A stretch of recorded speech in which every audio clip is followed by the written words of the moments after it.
Doctor ortho Ayurvedic oil and capsule, अब दर्द भी घुटने टेकेगा। सीएम धामी से मिले आईटीबीपी के डीजी शत्रुजीत कपूर। सीमांत सुरक्षा विकास पर बड़ा मंथन। सीमांत जिलों में समन्वय बढ़ाने पर सहमति। यूकेडी युवा अध्यक्ष आशीष नेगी ने लोहाघाट में भरी हुंकार। कहा, गैरसैंण को राजधानी बनाओ। सख्त भू कानून और पहाड़ी भाषाओं के संरक्षण की उठाई मांग। टकनपुर में विराट हिंदू सम्मेलन, राष्ट्र और सांस्कृतिक एकता पर जोर। चंपावत सरस कॉर्बेट महोत्सव 2026 में सुरों का महासंगम, वीरता, लोक और सूफियाना रंगों से सजी शाम।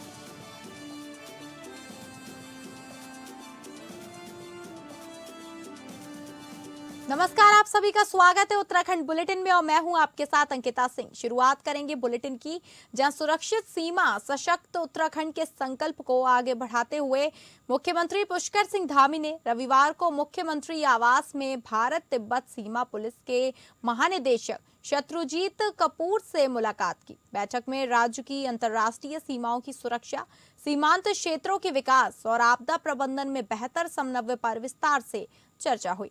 मुख्यमंत्री ने कहा कि उत्तराखंड जैसे सीमावर्ती राज्य में आईटीबीपी की भूमिका अत्यंत महत्वपूर्ण है। सीमांत क्षेत्रों में तैनात जवान न केवल देश की सुरक्षा में अग्रणी हैं, बल्कि स्थानीय नागरिकों के साथ समन्वय स्थापित कर विकास कार्यों में भी सहभागी बन रहे हैं। उन्होंने आईटीबीपी के योगदान की सराहना करते हुए कहा कि राज्य सरकार सुरक्षा एजेंसियों के साथ मिलकर काम कर रही है ताकि सीमाओं पर शांति और सुरक्षा बनी रहे। सीएम धामी ने कहा कि राज्य सरकार सीमांत जिलों के समग्र विकास के लिए प्रतिबद्ध है। सड़क, स्वास्थ्य, संचार और अन्य आधारभूत सुविधाओं को मजबूत कर इन क्षेत्रों को मुख्य धारा से जोड़ने के प्रयास लगातार जारी हैं। उन्होंने विश्वास जताया कि राज्य सरकार और आईटीबीपी के बीच बेहतर तालमेल से सुरक्षा व्यवस्था और अधिक प्रभावी होगी। बैठक में पर्वतीय क्षेत्रों में राहत एवं बचाव कार्यों में आईटीबीपी की भूमिका पर भी चर्चा हुई। मुख्यमंत्री ने कहा कि प्राकृतिक आपदाओं के दौरान आईटीबीपी ने तत्परता और संवेदनशीलता के साथ काम कर प्रदेशवासियों का विश्वास जीता है और डीजीआईपी आईटीबीपी शत्रुजीत कपूर ने सीमावर्ती क्षेत्रों में सुरक्षा व्यवस्था, आधुनिक संसाधनों और बल की तैयारियों की जानकारी दी। उन्होंने राज्य सरकार द्वारा मिल रहे सहयोग के लिए आभार जताया और भविष्य में भी नियमित संवाद और प्रभावी समन्वय बनाए रखने का आश्वासन दिया। मुख्यमंत्री ने कहा कि सुरक्षित सीमा सशक्त उत्तराखंड के लक्ष्य के साथ सरकार सुरक्षा और विकास की त्रिस्तरीय व्यवस्था सुनिश्चित करने के लिए प्रतिबद्ध है।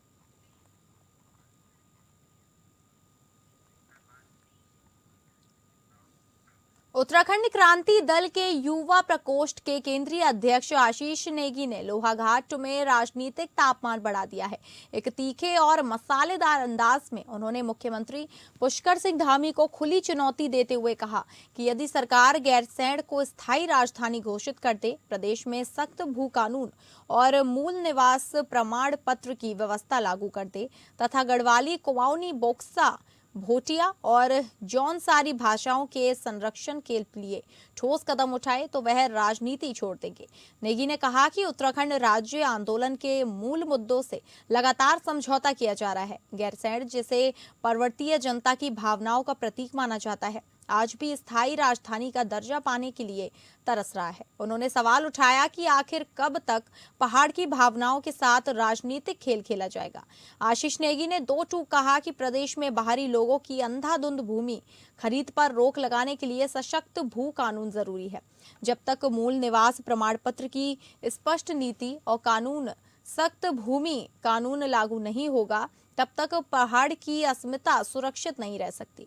उन्होंने कहा, भाषाई अस्मिता का मुद्दा उठाते हुए नेगी ने सरकार पर स्थानीय बोलियों की अनदेखी का आरोप लगाया। उन्होंने कहा कि गढ़वाली, कुमाऊनी, बोक्सा, भोटिया और जौनसारी भाषाएं केवल संवाद का माध्यम नहीं बल्कि हमारी सांस्कृतिक पहचान है। यदि इन्हें संरक्षित नहीं किया गया तो आने वाली पीढ़ियां अपनी जड़ों से कट जाएंगी।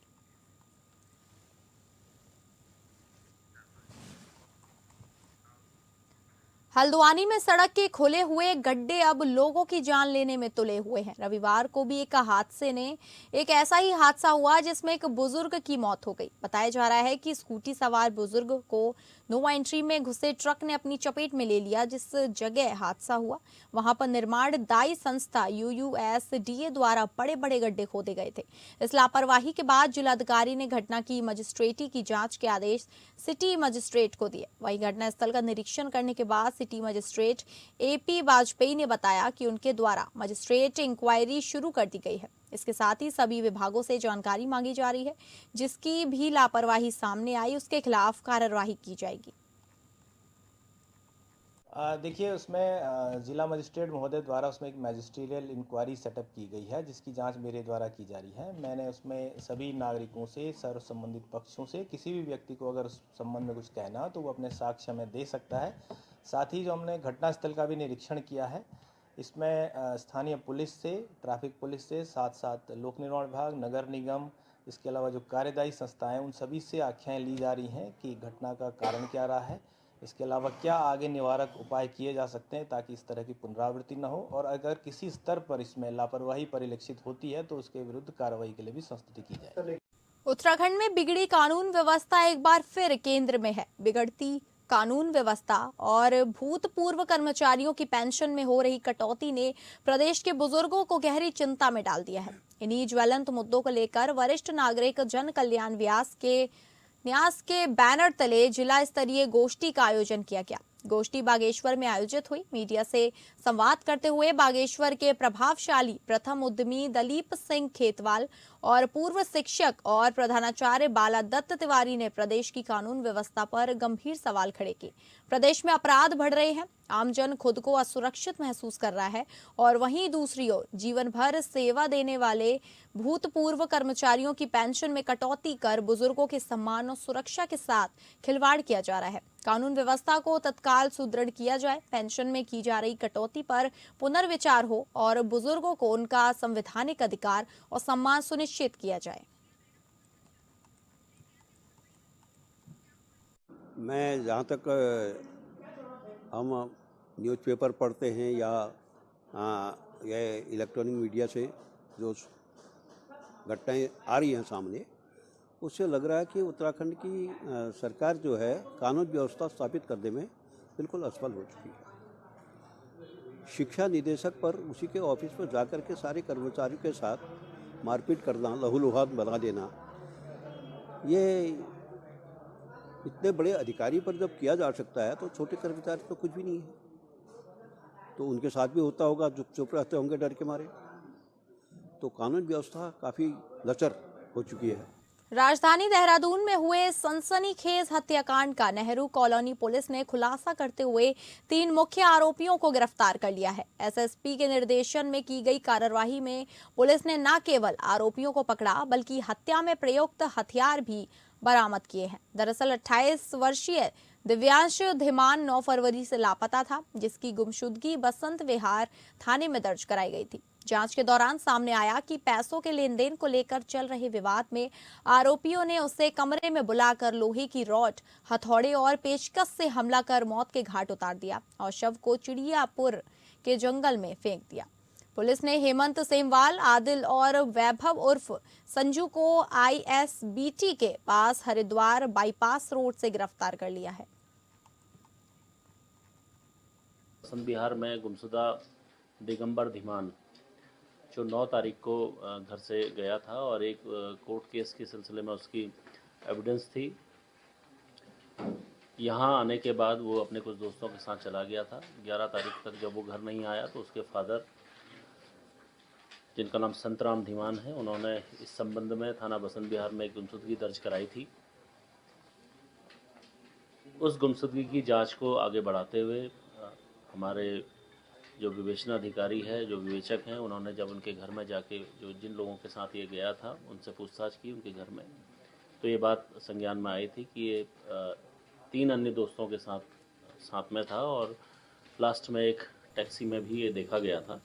टकनपुर नगर में रविवार को सकल हिंदू समाज के तत्वाधान में विराट हिंदू सम्मेलन का आयोजन किया गया, जिसमें बड़ी संख्या में लोगों ने भागीदारी ली। सम्मेलन में धर्म, संस्कृति और सामाजिक एकता जैसे विषय प्रमुख रूप से चर्चा में रहे। कार्यक्रम में महामंडलेश्वर वीरेंद्रनानंद गिरी मुख्य अतिथि के रूप में उपस्थित रहे। उन्होंने अपने संबोधन में सनातन परंपराओं, सामाजिक समरसता और राष्ट्र धर्म के महत्व पर विचार रखे। उन्होंने कहा कि वर्तमान समय में सांस्कृतिक मूल्यों को मजबूत करना समाज की सामूहिक जिम्मेदारी है। मुख्य वक्ता के रूप में गोपाल जी, क्षेत्रीय संगठन मंत्री, हिंदू जागरण मंच ने राष्ट्रीय स्वयंसेवक संघ की 100 वर्ष की यात्रा का उल्लेख करते हुए संगठन और राष्ट्र निर्माण में समाज की भूमिका पर प्रकाश डाला। उन्होंने सामाजिक एकजुटता और सांस्कृतिक चेतना को मजबूत करने का आह्वान किया। कार्यक्रम में विभिन्न सामाजिक एवं संगठनात्मक पदाधिकारियों की मौजूदगी रही। पंच संचालन दिवाकर परिहार और इशिका जोशी ने किया। आयोजन के दौरान अनुशासित माहौल बना रहा और सम्मेलन शांतिपूर्ण ढंग से संपन्न हुआ। समारोह के अंत में उपस्थित लोगों को प्रसाद वितरण किया गया।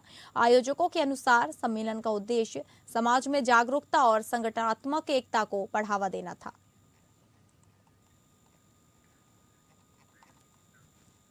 अगली खबर है विकासनगर से, जहां विकासनगर क्षेत्र के झांझरा गांव में किन्नर अखाड़े द्वारा एक भव्य हिंदू महासम्मेलन का आयोजन किया गया। कार्यक्रम में सुंदर कांड पाठ और विशाल भंडारे का आयोजन हुआ, जिसमें बड़ी संख्या में संत महात्माओं और गणमान्य लोगों ने भाग लिया। कार्यक्रम का आयोजन श्री 1008 महामंडलेश्वर नीतीश शंकर ननंद गिरी महाराज के सानिध्य धन्य में हुआ, जहां सुंदर कांड पाठ के साथ विशाल भंडारे की व्यवस्था की गई। वहीं विद्या का हवन भी किया गया, जिसमें समस्त जन के शांति के लिए हवन में आहुति भी दी गई।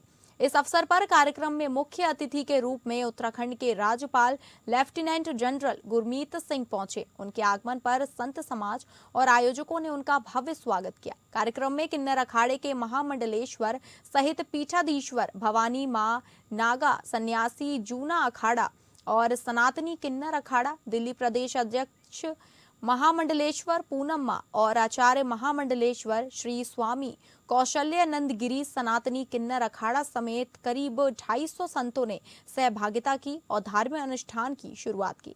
सम्मेलन में क्षेत्रीय विधायक सहदेव सिंह पुंडीर भी मौजूद रहे। वहीं जिला पंचायत सदस्य खुशबू गुरुंग और समाजसेवी रूप सिंह थापा ने पहुंचकर कार्यक्रम का शुभारंभ किया। वहीं इस पूरे आयोजन के दौरान भक्ति भाव का माहौल बना रहा। सुंदरकांड पाठ में बड़ी संख्या में श्रद्धालु शामिल हुए और उनके बाद विशाल भंडारे में लोगों ने प्रसाद ग्रहण भी किया। आयोजकों का कहना है कि इस तरह के धार्मिक आयोजन समाज में एकता और आध्यात्मिक जागरूकता बढ़ाने का काम करते हैं।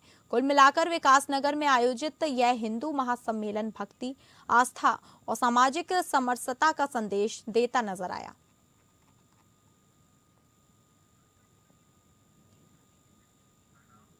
हरिद्वार में वर्ष 2027 में आयोजित होने वाले अर्ध कुंभ मेले को लेकर शासन प्रशासन ने तैयारियां तेज कर दी हैं। मुख्यमंत्री पुष्कर सिंह धामी की समीक्षा बैठक के बाद हरिद्वार के प्रभारी मंत्री और कैबिनेट मंत्री सतपाल महाराज ने अधिकारियों के साथ बैठक कर व्यवस्थाओं की समीक्षा की। बैठक के दौरान कैबिनेट मंत्री सतपाल महाराज ने कहा कि इस बार हरिद्वार कुंभ को ग्रीन कुंभ के रूप में आयोजित किया जाएगा, जिसमें स्वच्छता, पर्यावरण संरक्षण और हरित व्यवस्थाओं पर विशेष ध्यान दिया जाएगा। उन्होंने अधिकारियों को निर्देश दिए कि कुंभ क्षेत्र में स्वच्छता, कचरा प्रबंधन और पर्यावरण संतुलन को प्राथमिकता दी जाए। सतपाल महाराज ने श्रद्धालुओं से भी अपील की कि वे कुंभ के दौरान स्वच्छता बनाए रखें और इस महापर्व को पर्यावरण के अनुकूल बनाने में सहयोग करें। उन्होंने कहा कि सरकार का लक्ष्य कुंभ को दिव्य, भव्य और पर्यावरण अनुकूल स्वरूप में आयोजित करना है। गौरतलब है कि हरिद्वार में वर्ष 2027 में होने वाले अर्ध कुंभ मेले के लिए व्यापक स्तर पर तैयारियां चल रही हैं और सरकार इसे ऐतिहासिक और सुव्यवस्थित बनाने के लिए लगातार समीक्षा बैठकें भी कर रही है। तो स्थायी कामों पर हमारे मुख्यमंत्री जी ने जोर दिया है। स्वच्छता पर विशेष ध्यान देने की बात कही गई है और इसको ग्रीन कुंभ बनाने का हमारा जो है संकल्प है कि इसको हम इस प्रकार से सफाई के साथ मनाएं कि लोग ग्रीन कुंभ जो है ये इसका जो हमारी अवधारणा है ये साकार हो सके। काम की गुणवत्ता पर ध्यान देने की बात कही गई है। तो मैं समझता हूं कि सभी मिलकर के इस कुंभ को सफल बनाएं और इसको स्वच्छ और मैं समझता हूँ दिव्य कुंभ के रूप में बना करके उत्तर भारत की सुप्रसिद्ध पूर्णागिरि धाम यात्रा आगामी 27 फरवरी से प्रारंभ होने जा रही है, जिसे लेकर जिला प्रशासन पूरी तरह सतर्क हो गया है। जिलाधिकारी श्री मनीष कुमार ने यात्रा प्रारंभ होने से पूर्व तैयारियों का जायजा लेने के लिए पूर्णागिरि यात्रा मार्ग का पैदल एवं रात्रिकालीन स्थलीय निरीक्षण किया। निरीक्षण के दौरान उन्होंने सुरक्षा, भीड़ प्रबंधन, स्वच्छता, पेयजल, विद्युत एवं आधारभूत सुविधाओं की व्यवस्थाओं को गंभीरता से परखा और संबंधित विभागों को समयबद्ध कार्य पूर्ण करने के कड़े निर्देश दिए। उन्होंने स्पष्ट कहा कि श्रद्धालुओं की सुरक्षा और सुविधा प्रशासन की सर्वोच्च प्राथमिकता है और किसी भी स्तर पर लापरवाही बर्दाश्त नहीं की जाएगी। यात्रा मार्ग पर मुंडल करने वाले संचालकों के लिए अधिकतम शुल्क 150 निर्धारित किया गया है। जिलाधिकारी ने चेतावनी दी कि निर्धारित दर से अधिक वसूली पाए जाने पर कठोर दंडात्मक कार्रवाई की जाएगी। जल निगम को निर्देश दिए गए कि यात्रा मार्ग प्रमुख पहाड़ों, पड़ावों और शिविर स्थलों पर समुचित पेयजल आपूर्ति की व्यवस्था समय से पूर्व सुनिश्चित की जाए।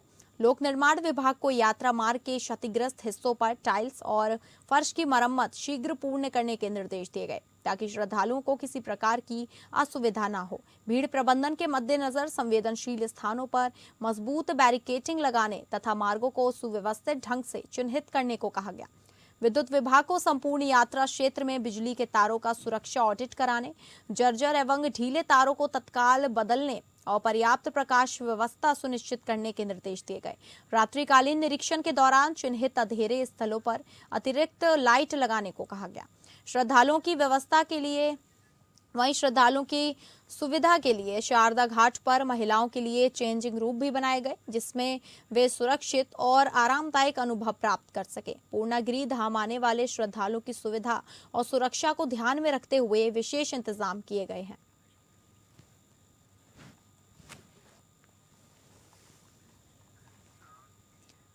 टकनपुर की फिजा उस समय सुरों, तालियों और उत्साह की गूंज से भर उठी जब चंपावत सरस कॉर्बेट महोत्सव 2026 के चौथे दिन भव्य सांस्कृतिक संध्या का आयोजन हुआ।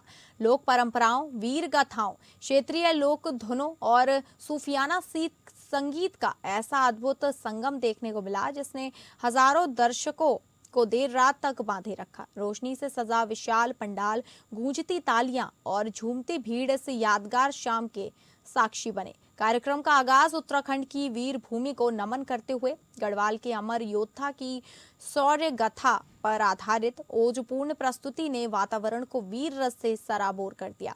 जैसे ही उनकी वीरता की कहानी सुरों से गूंजी, दर्शक गर्व और भावनाओं से भर उठे। टकनपुर में गूंजा वीर माधो सिंह के जय घोष ने कुमाऊं गढ़वाल की सांस्कृतिक एकता का जीवंत संदेश दिया। इसके बाद मंच पर पहुंचे कुमाऊनी लोक गायन के लोकप्रिय स्वर, उनके सुपरहिट गीत ढाई हाथे धमेली और चाह को होटल ने माहौल को उत्सव में बदल दिया। युवाओं से लेकर बुजुर्गों तक सभी लोग धुनों की लय पर झूमते नजर आए। तालियों की गड़गड़ाहट और सीटियों की आवाज से पूरा पंडाल गूंज उठा। सांस्कृतिक विविधता की इस कड़ी को आगे बढ़ाते हुए भोजपुरी संगीत की प्रसिद्ध गायिका ने मंच संभाला। उनके चर्चित गीत चटनिया ये सैया सिलवट पर पीसी की प्रस्तुति ने दर्शकों को मंत्रमुग्ध कर दिया। भोजपुरी लोक धुनों की चंचलता और मधुरता ने कार्यक्रम में नई ऊर्जा को संचार किया और लोग खुद को थिरकने से रोक नहीं पाए। शाम का सबसे यादगार और भावपूर्ण क्षण तब आया जब देश की मशहूर सूफी गायिका ने मंच संभाला। उनकी दमदार और रूहानी आवाज ने पूरे माहौल को आध्यात्मिक रंग में रंग दिया। पटाखा गुड्डी, महादेव, अलबेला सजनायो और पांव की जुत्ती जैसी लोकप्रिय गीतों की प्रस्तुति पर पूरा पंडाल सुरों में डूब गया। दर्शकों ने खड़े होकर तालियों की गूंज के साथ उनका अभिनंदन किया। देर रात तक टकनपुर सूफियाना सुरों में सराबोर रहा। यह सांस्कृतिक संध्या केवल मनोरंजन नहीं बल्कि उत्तराखंड की लोक संस्कृति, राष्ट्रीय विविधता और सांस्कृतिक एकता का सशक्त उत्सव बनकर सामने आई। टकनपुर की यह शाम लंबे समय तक अब लोगों की स्मृतियों में जीवित रहेगी।